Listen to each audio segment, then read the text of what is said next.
une qualification en Coupe du Monde. Un match de football dans une ambiance de guerre. Un caillassage de leur bus a fait couler le sang de plusieurs joueurs algériens en guise de bienvenue. La presse égyptienne accuse les Algériens de manipulation, d'avoir monté ce faux traquenard de toutes pièces. On est en pleine science-fiction. Ce match devient une affaire d'État. Personne n'est dupe. On ne peut pas imaginer des joueurs qui s'apprêtent à jouer une compétition aux enjeux majeurs, s'autoflageller, se blesser.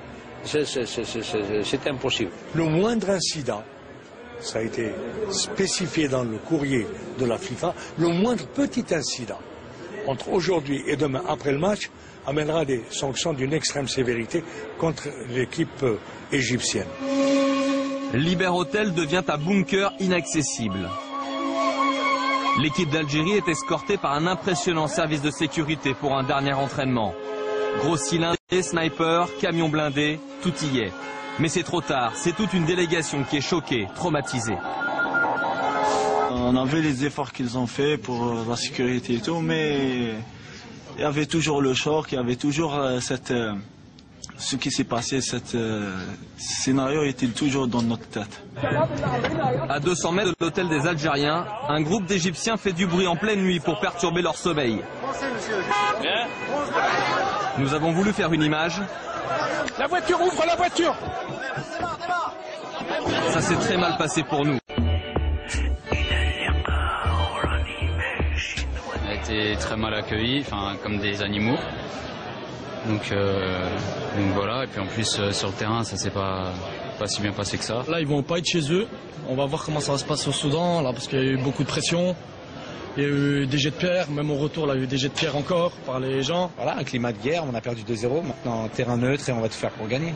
2-0, c'était le meilleur résultat au niveau sécuritaire, c'est-à-dire ni perdant ni gagnant pour la qualification, ce qui ne sera pas le cas mercredi, au coup de sifflet final à Khartoum, une équipe ira à la Coupe du Monde, l'autre pas. Cette nuit, il y a eu 32 blessés.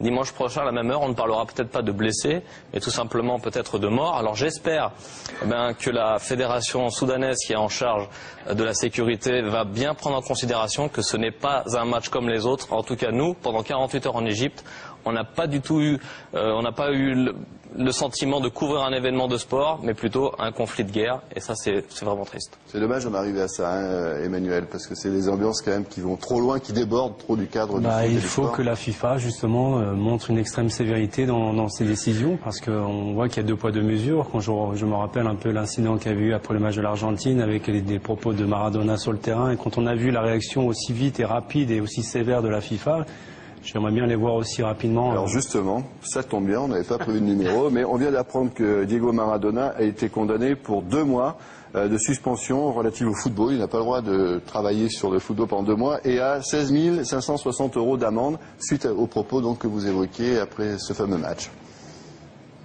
Non, mais ça c'est normal, parce qu'il a dérapé, c'est normal qu'il paye, mais en même temps, j'aimerais bien voir un petit peu les instances de la FIFA réagir à ce qui s'est passé.